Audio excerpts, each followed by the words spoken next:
দেখুন, আমি তো প্রথম দিন থেকে বলেছি তৃণমূলের লোকরা তৃণমূল নেতাকে খুন করেছে। আরে আরেকটা চোরের সাক্ষী গাঁট কাটা যাচ্ছে, চোরের সাক্ষী গাঁট কাটা যাচ্ছে, এটা সব চোরের সাক্ষী গাঁট কাটা। আমি আবার বলছি তৃণমূলের লোকরা তৃণমূলকে খুন করছে।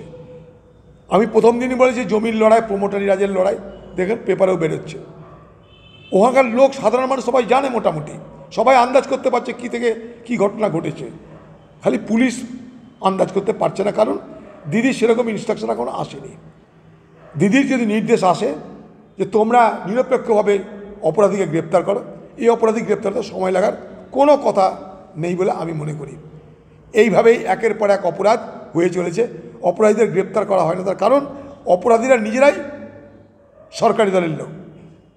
যে খুন হচ্ছে সরকারি দলের লোক, যে খুন করছে সেও সরকারি দলের লোক, যে তদন্ত করছে সেও সরকারি দলের লোক।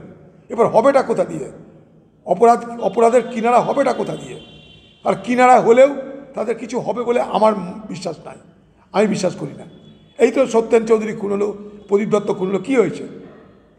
এই তো সুশান্ত বাবুর উপরে হামলা হলো, কী হয়েছে? কিচ্ছু হবে না। অপরাধ যে করছে সে দলের লোক, যার বিরুদ্ধে অপরাধ হচ্ছে সেও দলের লোক, তদন্ত যে করছে সেও দলের লোক। ওদের তদন্ত কি হবে? শাস্তি কোথায় হবে? কেন্দ্রের রিপোর্টে